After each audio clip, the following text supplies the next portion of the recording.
phone rings at 2 o'clock in the afternoon. The number on the screen is a +1 area code American. 82-year-old Margaret Watson from Florida picks up. A man's voice with a slight accent says, "Mrs. Watson, this is Microsoft Security Center. We've detected a virus on your computer that is transmitting your banking information to criminals. If we don't intervene within an hour, you will lose all your savings." Margaret is terrified. They explain to her what she needs to do. Download a remote access program so a specialist can clean the computer. Then it turns out that cleaning costs $499. Then they say that another, more serious procedure is needed. Another $800. When Margaret calls her daughter 2 days later and tells her what happened, her daughter starts crying. Margaret gave $1,400 of her retirement savings to a man she's never met, in a country she didn't even know existed. And she's not alone. Every day in the U.S., thousands of people receive a similar call. The FBI estimates that tech support scams alone cost Americans $800 million annually.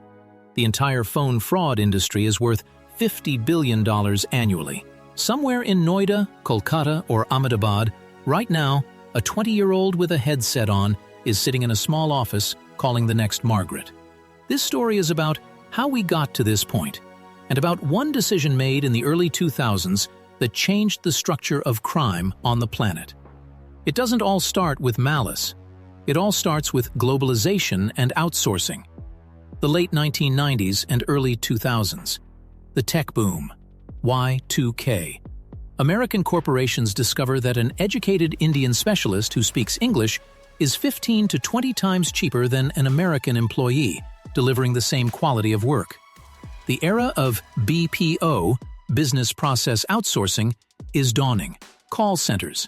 In Bangalore, in Hyderabad, in Noida and Gurgaon near Delhi, in Kolkata, in Mumbai, in Chennai. Young Indians are flocking to work for General Electric, Dell, American Express, Citibank, Microsoft, and AT&T. Thousands of training centers, specialized courses for a neutral accent. Instructors create a pronunciation as close to the average American accent as possible. They are taught how to speak to American clients, patiently, respectfully, using a script with a smile in their voice. How to navigate American software, Windows, Office, banking interfaces. How to process banking transactions. How to work with personal data. How to respond to anger, tears, and confusion. By the mid-2000s, Bangalore alone employed approximately 400,000 IT and outsourcing specialists. Millions more across India. This is an entire generation trained to understand America better than the average American understands themselves. They know that Americans are afraid of taxes and the IRS, that older Americans trust Microsoft, that grandmothers will give anything for the safety of their grandchildren. This knowledge is professional, honestly earned in the legal sector, and it is completely legal. For now. 2008, the global financial crisis. American corporations begin cutting costs. Contracts with Indian BPO centers are terminated or cut. Hundreds of thousands of young people are losing their jobs. They have no factory skills, no agricultural experience, but they do have impeccable English, an understanding of the American psyche, experience with software, the ability to persuade on the phone, and a laptop. Small offices are starting to appear in the urban areas of Noida, Kolkata, and Ahmedabad. 3, 5, 10 people. A rented room, a few computers, headsets, internet telephony via VoIP, calls over the internet that appear on the victim's screen as an American number, and a script. A carefully written script in which every word is carefully crafted to achieve one goal: to turn off the critical thinking of the person on the other end of the line and force them to hand over money. The exact moment of invention is impossible to pinpoint. There's no single person who can be granted a patent for this type of fraud. But researchers studying the history of telephone scams cite the period from 2008 to 2010 as the time when the scheme became systemic. The first mass-market product was the Microsoft tech support scam. The scheme is elegant in its simplicity. A call, a voice in English. "This is Microsoft. We see that your computer is infected." No hacking, no technical overhead. just a voice, just persuasion. And 3 psychological hooks that work flawlessly. Authority, it's Microsoft calling, a trusted company. Threat, your computer is under attack, that's scary. And urgency, you need to act now, otherwise it will be too late. The victim, usually an older person, less familiar with technology and more inclined to trust official structures, followed the instructions. Downloaded AnyDesk or TeamViewer. Granted remote access to their computer, paid, often, multiple times. The money is flowing. The scheme works, and word spreads through the professional network. In India, as in any other country, information spreads through acquaintances, relatives, and office neighbors. A former employee of a legitimate call center opens his own operation. He hires 2 friends. He buys a database of American phone numbers for a few $100s. They are sold openly on specialized forums. He buys pop-up calls, ads that appear on the user's screen and look like a system warning with a fake tech support number. $5 for each incoming call. If you buy 100, you get 100 calls from frightened people who dialed the Microsoft number themselves. The economy works. 1 successful call brings in $300 to $500. Conversion rates are 2 to 3%. 3 to 5 successful calls out of 100. With an investment of $500, revenue is $1,500. The margin is colossal. Given the basic salary in India, several $100s a month is a fortune. At first, money flowed through iTunes cards and Amazon gift cards, cards with codes that could be easily sent over the phone and cashed through intermediaries. Then came Western Union, anonymous cash transfers. Then came cryptocurrency, Bitcoin, USDT, irreversible transactions, pseudonymous wallets, conversion through exchanges in third countries. Each level of conversion made tracking more difficult.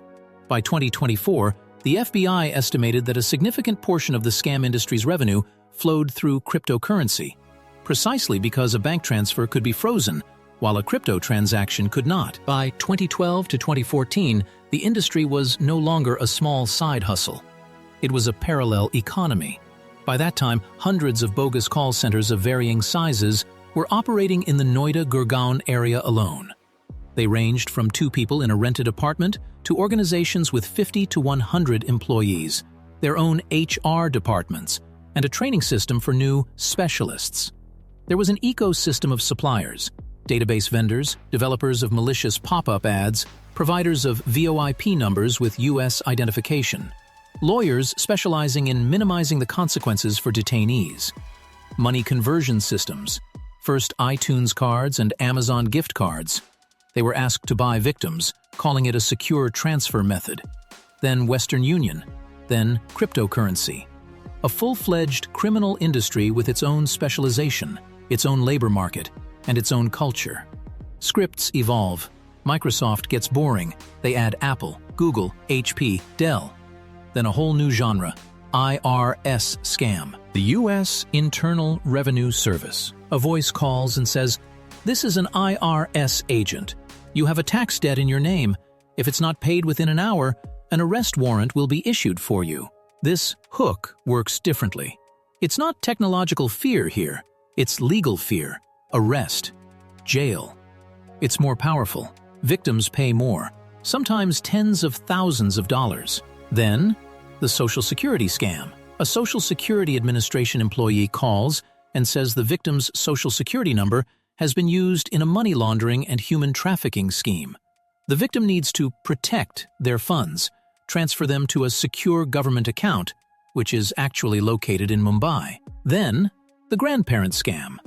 A grandson calls, "Grandma, I was in an accident in another city. I need money for bail, but please don't tell Mom." This hits home.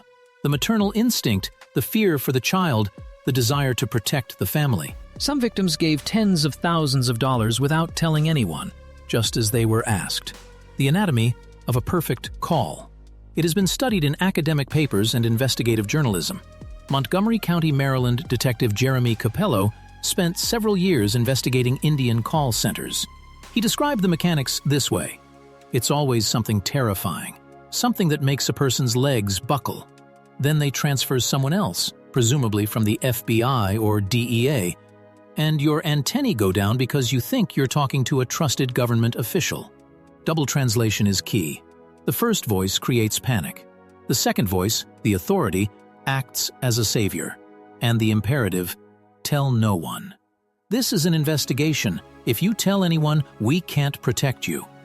Isolating the victim from family is critical. It's the family that most often stops the scam. So they're removed from the equation. The Indian side. This is the awkward part of the story.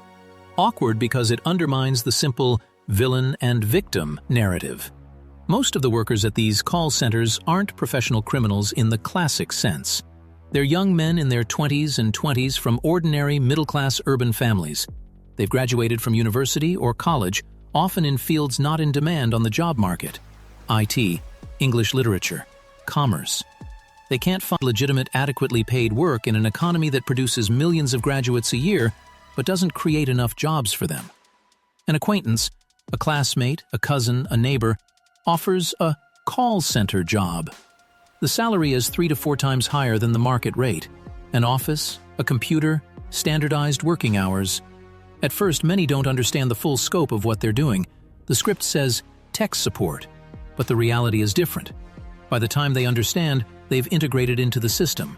The money is good. The bosses know your name and address.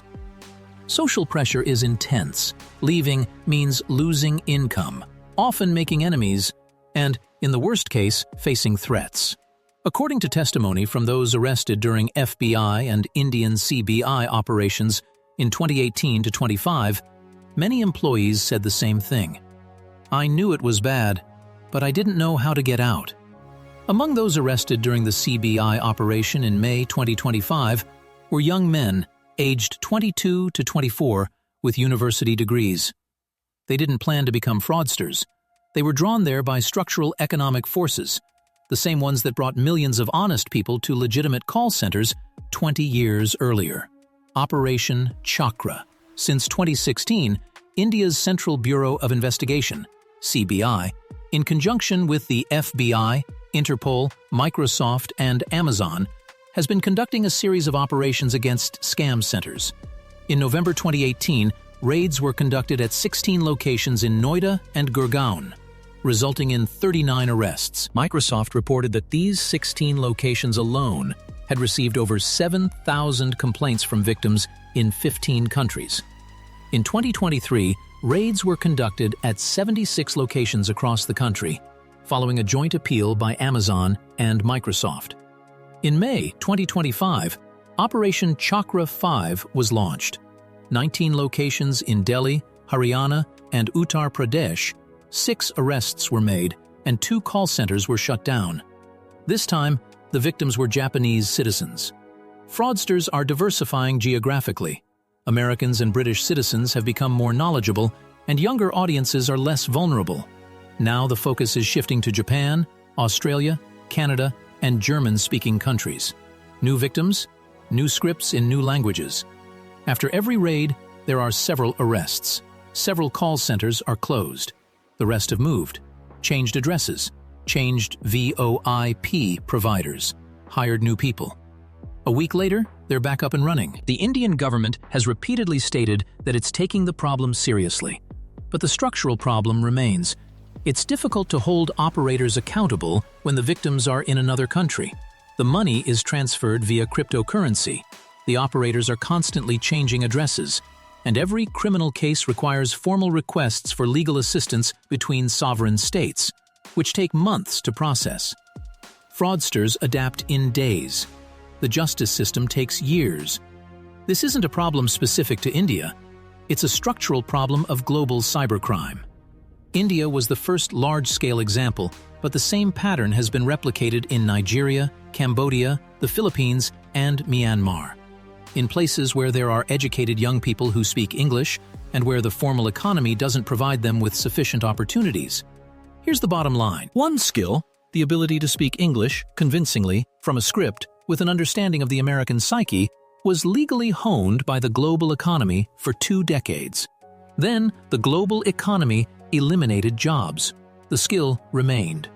And it found new uses, not because people got angrier, but because the system created an opportunity.